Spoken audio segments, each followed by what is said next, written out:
Hello friends, स्वागत है आप सभी का समाधान स्टडी परिवार में। अभी जो एग्ज़ाम हुई है फ्रेंड्स, उसमें काफ़ी बच्चों ने अच्छा स्कोर किया है और आगे भी एग्ज़ाम होने वाली हैं। तो मैं सभी साथियों से यही कहना चाहूँगी कि आप अपनी तैयारी जारी रखिए। एग्ज़ाम्स तो होगी ही, तो आपको अपनी पढ़ाई बिल्कुल नहीं छोड़नी है, ठीक है। और आज का हमारा जो टॉपिक है फ्रेंड्स, वो हमने ऊतक से लिया है। टिश्यू के बारे में आज हम पढ़ने वाले हैं। तो सभी साथी सेशन को लाइक शेयर जरूर कर दीजिएगा। और सावन का महीना स्टार्ट हो गया है फ्रेंड्स, तो आप ज़्यादा से ज़्यादा पढ़ाई कीजिए, जिससे महादेव की कृपा आप पर होने वाली है और आपका सिलेक्शन इस बार तो होगा ही, ठीक है। तो चलिए स्टार्ट करते हैं इस सेशन को।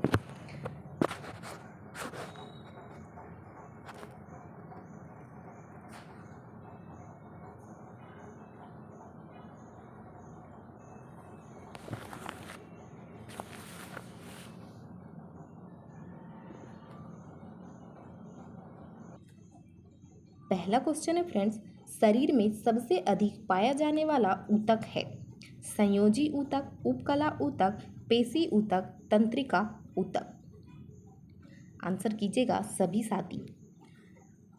राइट आंसर होगा फ्रेंड्स ऑप्शन ए, संयोजी ऊतक। शरीर में सबसे अधिक मात्रा में पाया जाने वाला ऊतक संयोजी ऊतक होता है, कनेक्टिव टिश्यू।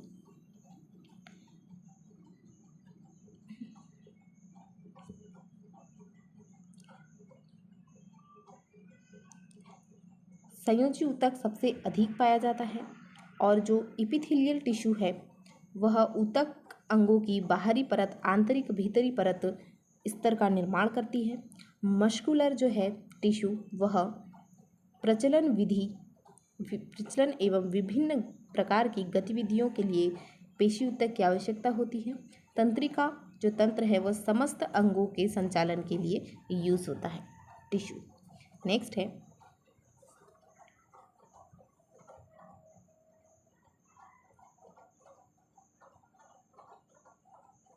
मांस में संवहन ऊतक बने होते हैं। मृदूतक, स्थूलकोण ऊतक, जाइलम, फ्लोएम। राइट आंसर होगा ऑप्शन ए, मृदूतक।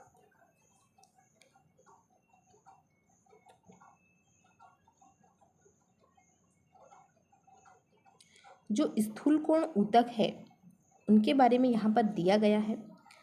सेल्यूलोज जमा होने पर, इनकी दीवार पर सेल्यूलोज जमा होने से यह मोटी हो जाती है और यांत्रिक सहारा प्रदान करता है पौधों को। इलास्टिक के गुण होते हैं। आंधी तूफान में पत्ती तथा तना टूटने से बचाने का कार्य भी यह करता है। नेक्स्ट है,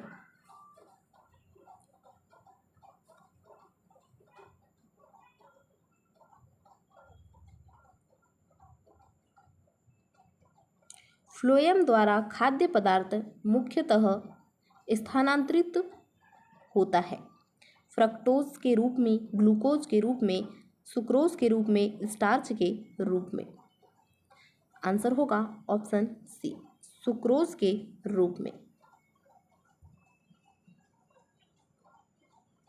सुक्रोज के रूप में फ्लोएम द्वारा खाद्य पदार्थ मुख्यतः स्थानांतरित होता है। यह सबसे अधिक जो है मीठा भी होता है और शहद में पाया जाता है, ठीक है।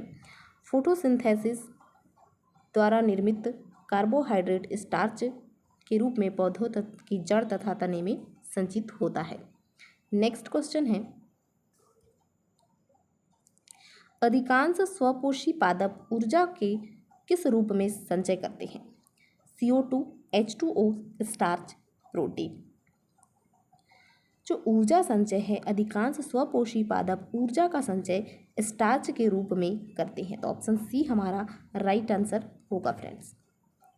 देखते हैं क्या दिया है स्टार्च के बारे में। बोला गया है कि अधिकांश स्वपोषी पादप ऊर्जा को स्टार्च के रूप में संचय करते हैं और 1 ग्राम प्रोटीन से 4.2 कैलोरी ऊर्जा की प्राप्ति होती है। प्रोटीन ऊतक तथा कोशिका के वृद्धि एवं विकास में सहायक होते हैं। प्रोटीन के बारे में बोला गया है कि प्रोटीन ऊतक कोशिका के वृद्धि एवं विकास में सहायक होते हैं। अगला क्वेश्चन है, पौधे में जल का संवहन किसके मार्ग से होता है? कैम्बियम, फ्लोएम, जाइलम, अधिचर्म। आंसर होगा ऑप्शन सी जाइलम।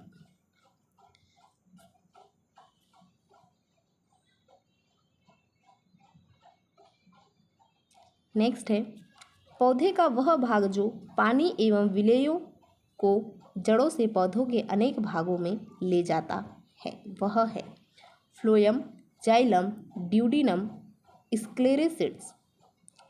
आंसर होगा, अभी हमने किया ऑप्शन बी जाइलम। नेक्स्ट है,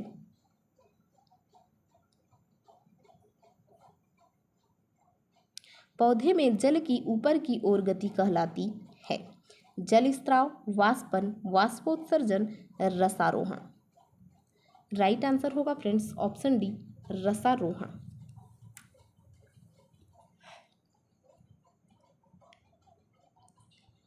पत्तियों में स्टोमेटा या रंध्र पाए जाते हैं जिसके द्वारा वाष्पोत्सर्जन की क्रिया होती है और वाष्पोत्सर्जन की दर को पोटोमीटर के द्वारा मापा जाता है।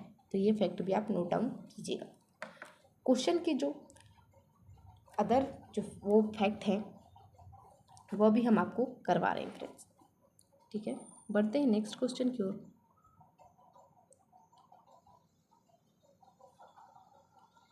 पौधों की लंबाई में वृद्धि के लिए आवश्यक नहीं है, पौधों की लंबाई में वृद्धि के लिए आवश्यक नहीं है sodium, calcium, nitrogen, phosphorus. Answer होगा सोडियम, ऑप्शन ए। नेक्स्ट है, अशुद्धि के पूर्ण रूप से मुक्त परम शुद्ध जल को कहा जाता है। अशुद्धि से पूर्ण रूप से मुक्त परम शुद्ध जल को कहा जाता है आसूत जल, खनिज जल, झरने का जल, उबाला हुआ जल। राइट आंसर होगा आसूत जल, ऑप्शन ए। नेक्स्ट है, पौधों की चालनी नलिका कोशिकाओं और स्तनधारियों की लाल रक्त कोशिकाओं की संरचना में एक विशेष समानता है केंद्रक अनुपस्थित, हरित लवक अनुपस्थित, कोशिका भित्ति अनुपस्थित, हीमोग्लोबिन उपस्थित। आंसर होगा ऑप्शन ए केंद्रक न्यूक्लियस अनुपस्थिति। केंद्रक या न्यूक्लियस जिसे कहते हैं उसकी अनुपस्थिति। नेक्स्ट क्वेश्चन है,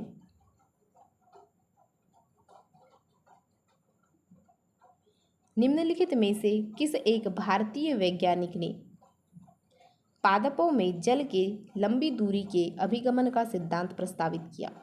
जेसी बोस, बीरबल साहनी, पी माहेश्वरी, एनएस परिहार।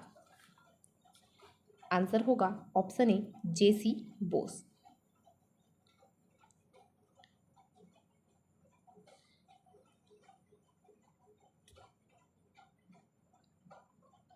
यहाँ पर जो चार नाम दिए गए हैं जेसी बोस, बीरबल साहनी, पी माहेश्वरी, इनके बारे में दिया गया है। देखते हैं क्या है। जेसी बोस ने पादपों के जल की लंबी दूरी अभिगमन का सिद्धांत दिया।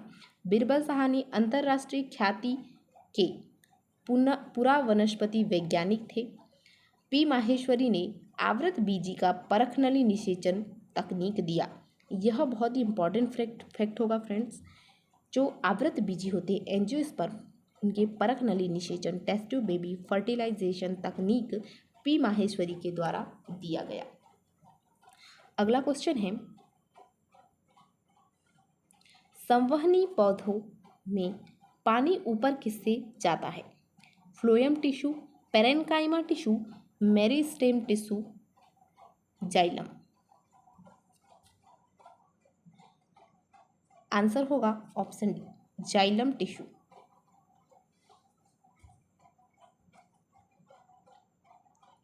नेक्स्ट क्वेश्चन है, ऑक्जेनोमीटर का प्रयोग करते हैं प्रकाश संश्लेषण की दर मापने में, वृद्धि दर नापने में, रसाकर्षण की दर नापने में, ऊर्जा ह्रास की दर नापने में। आंसर होगा ऑप्शन बी वृद्धि दर नापने में। नेक्स्ट है,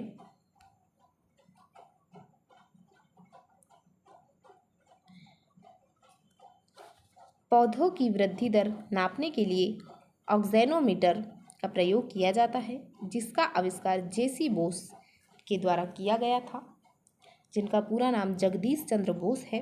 प्रकाश संश्लेषण की दर लाल रंग में सबसे अधिक होती है। ठीक है, ये आप नोट डाउन कीजिएगा। अगला क्वेश्चन है, किस ऊतक के नख, खुर और सींग बने होते हैं? क्यूटाइड के, काइटिन के, किरेटिन के, ट्यूनिशिन के।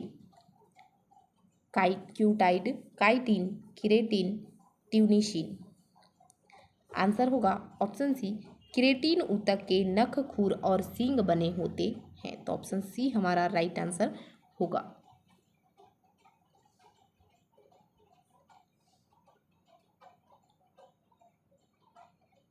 अगला क्वेश्चन है, हमारे शरीर में कुल कितनी मांसपेशियां होती है? 565, 639, 665, 556। हमारे शरीर में कुल कितनी मांसपेशियां होती है? तो आंसर होगा 639, ऑप्शन बी। नेक्स्ट है, चालनी पट्टी का एक भाग है। चालनी पट्टी का एक भाग है एधा कैम्बियम का, दारू जाइलम का, वल्कुट कॉर्टेक्स का, पोशवा फ्लोएम का। आंसर होगा पोशवा या फ्लोएम का, ऑप्शन डी। नेक्स्ट है,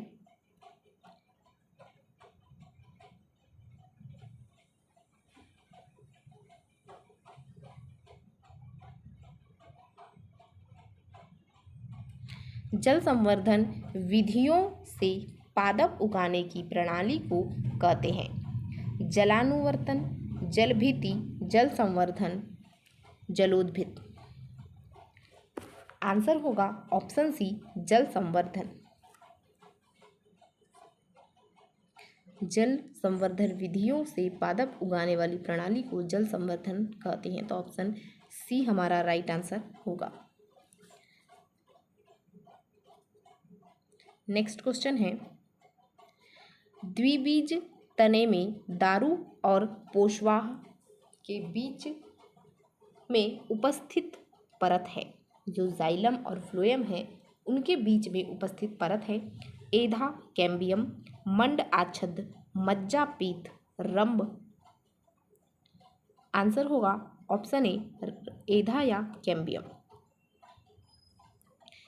द्विबीज तने में जाइलम और फ्लोएम के बीच की ऊपरी परत, जो उपस्थित परत है, वह एधा या कैम्बियम होती है। तो ऑप्शन ए हमारा राइट आंसर होगा फ्रेंड्स। नेक्स्ट है,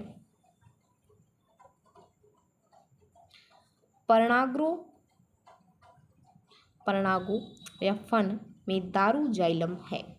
मध्य आदि दारुक, बहु आदि दारुक, बाह्य आदि दारुक, अंत आदि दारुक। राइट आंसर होगा ऑप्शन सी, बाह्य आदि दारुक। अगला क्वेश्चन है, पोशवाह फ्लोएम का दूसरा नाम है। पोशवाह फ्लोएम का दूसरा नाम है कास्ट, स्क्लेरिड, फाइबर, रेसा, बास्ट। आंसर होगा ऑप्शन डी, बास्ट। नेक्स्ट है,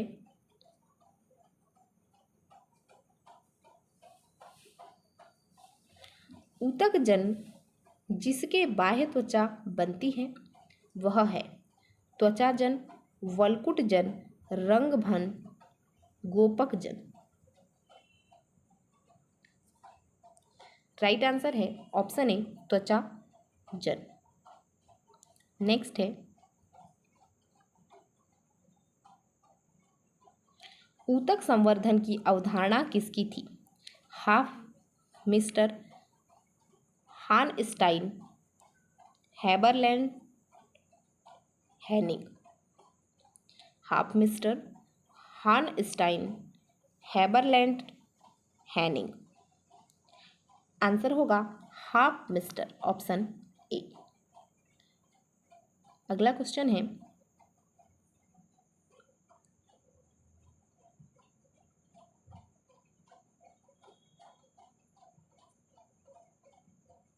कथन एक को कथन दो से मिलाना है।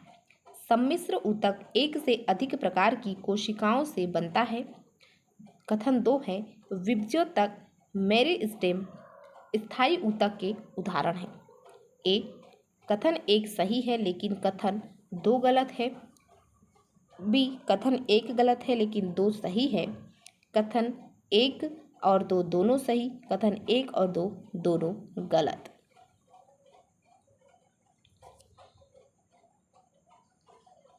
आंसर होगा ऑप्शन सी, 1 और 2 दोनों सही।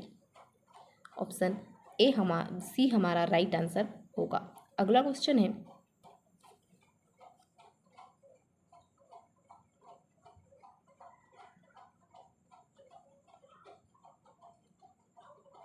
अंतर्वेशी विभज्योतक किसमें पाए जाते हैं? नोड, पार्श्विक कली, अंत्यक कली, आंतरिक नोड। राइट आंसर होगा ऑप्शन बी, पार्श्विक कली। नेक्स्ट है,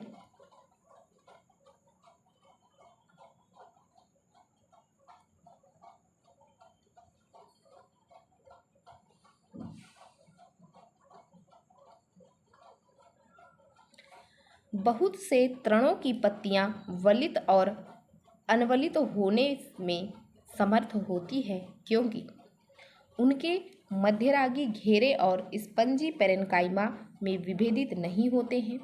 उनमें पत्तियों की दोनों तरफ स्टोमेटा होता है। उनमें उच्च स्तर का सिलिका होता है। उनमें विशेष आवर्ध त्वक कोशिकाएं होती है।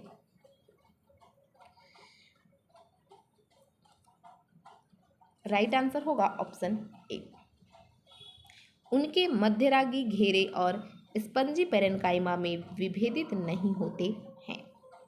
नेक्स्ट क्वेश्चन है, एक मानव में अनैच्छिक मांसपेशियां कहाँ होती है? एक मानव शरीर में अनैच्छिक मांसपेशियां कहाँ होती है? लिम्ब, दिमाग, दिल, जबान। लिम्ब, दिमाग, दिल, जबान।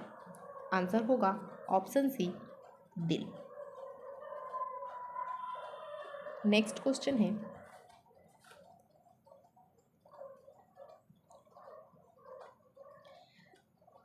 एक मानव शरीर में अनैच्छिक मांसपेशियां दिल में होती हैं।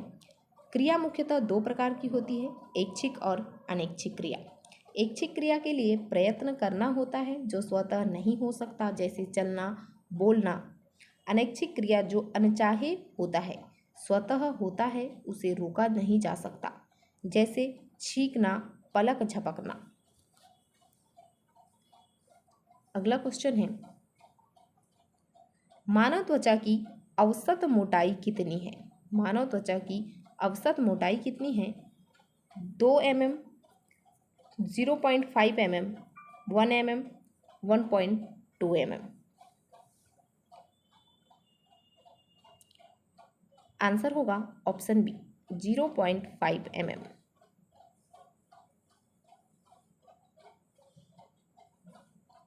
नेक्स्ट है,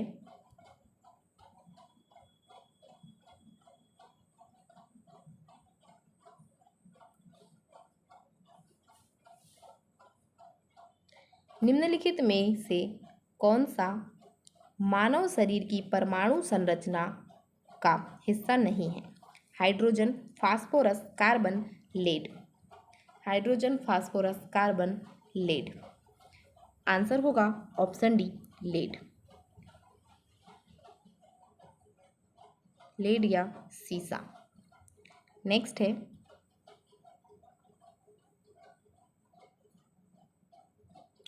ऊतक क्या होता है? वे कोशिकाएं जो मूल रूप से समान होती है परंतु दिखने और कार्य करने में भिन्न होती है। वे कोशिकाएं जो मूल रूप से भिन्न होती है परंतु दिखने और कार्य करने में समान होती है। अगला है, वे कोशिकाएं जो मूल रूप से दिखने और कार्य करने में भिन्न होती हैं। वे कोशिकाएं जो मूल रूप से दिखने और कार्य करने में समान होती हैं। ऊतक क्या होते हैं? तो आंसर होगा ऑप्शन डी, वे कोशिकाएं जो मूल रूप से दिखने और कार्य करने में समान होते हैं। ऑप्शन डी हमारा राइट आंसर होगा। नेक्स्ट क्वेश्चन है,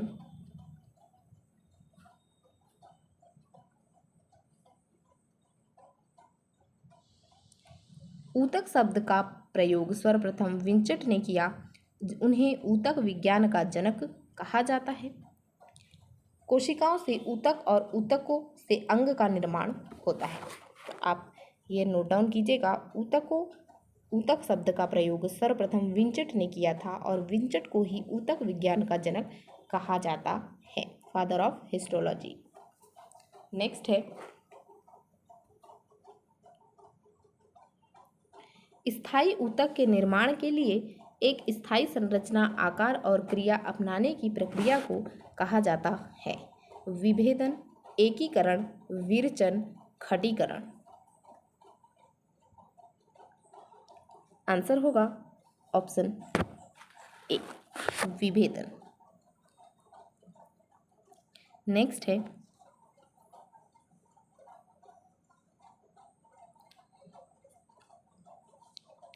निम्नलिखित में से किन ऊतकों में कोशिकाएं जीवित होती है, लंबी और कोनों पर अनियमित रूप से स्थूल होती है? Parenchyma, sclerenchyma, एरेन्काइमा, collenchyma. आंसर होगा ऑप्शन डी, कोलेन्काइमा। नेक्स्ट है,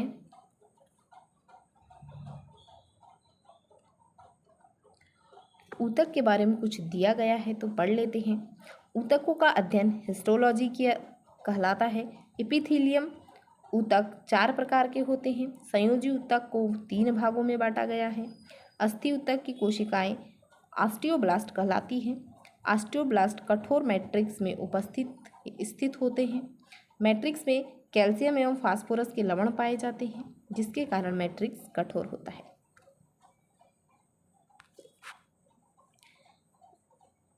उपास्थि का मैट्रिक्स लसलसा होता है और अस्थियों का कठोर होता है। अगला क्वेश्चन है, कौन सा स्थायी ऊतक एक पौधे को कठोर और मजबूत बनाता है? Collenchyma, sclerenchyma, parenchyma, एरेन्काइमा। आंसर होगा स्क्लेरेन्काइमा, ऑप्शन बी। पौधों को कठोर और मजबूत बनाने वाला स्थायी ऊतक स्क्लेरेन्काइमा होता है।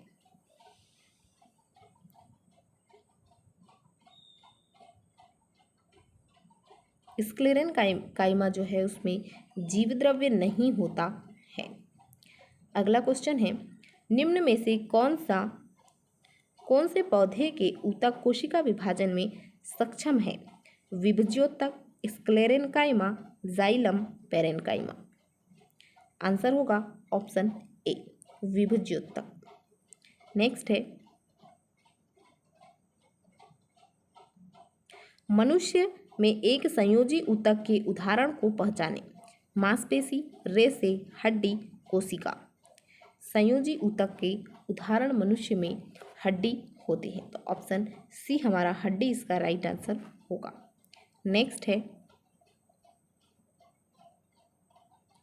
निम्नलिखित में से किन स्थायी ऊतकों में कोशिकाएं मृत होती हैं? Parenchyma, collenchyma, sclerenchyma, एरेन्काइमा। आंसर होगा स्क्लेरेन्काइमा, ऑप्शन सी। नेक्स्ट है,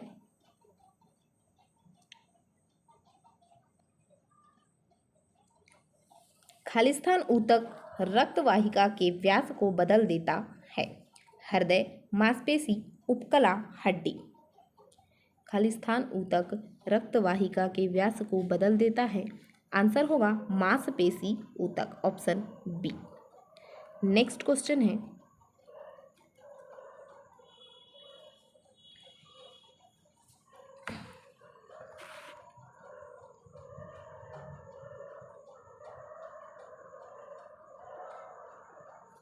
निम्नलिखित में से कौन सा एक सरल स्थायी ऊतक नहीं है?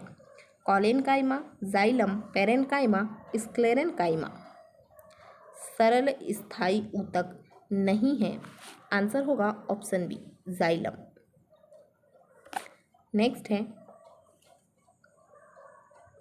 जाइलम एक सरल स्थायी ऊतक नहीं है, यह जटिल ऊतक है। दो या दो से अधिक प्रकार की कोशिकाओं में बने ऊतक जटिल स्थायी ऊतक कहलाते हैं। अगला क्वेश्चन है, पौधों में प्राथमिक वृद्धि इससे होती है लंबवत विभजोतक, पार्श्व विभजोतक, अधिक विभजोतक, शीर्ष विभजोतक। ए बी सी और डी, सी और डी, बी सी और डी, ए बी और डी। आंसर होगा सी और डी। अधिक विभजोतक और शीर्ष विभजोतक के द्वारा पौधों में प्राथमिक वृद्धि होती है, तो ऑप्शन बी हमारा सी एंड डी जो है वो राइट आंसर होगा। नेक्स्ट है,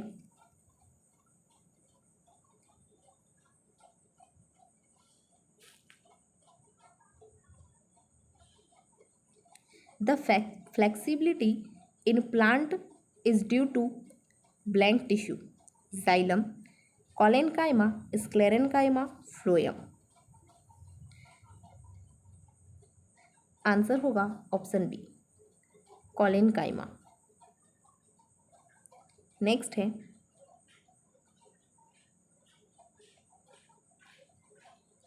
कौन सा ऊतक पौधों को कठोर और दृढ़ बनाता है, जाइलम, कॉलेनकाइमा, स्क्लेरेनकाइमा, पेरेनकाइमा। पौधों को कठोर और दृढ़ बनाने वाला ऊतक, आंसर होगा स्क्लेरेनकाइमा, ऑप्शन सी। नेक्स्ट है,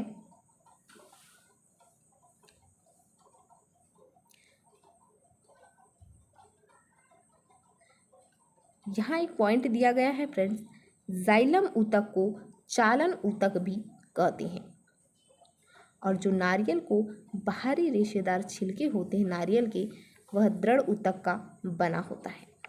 ठीक है, नेक्स्ट क्वेश्चन है,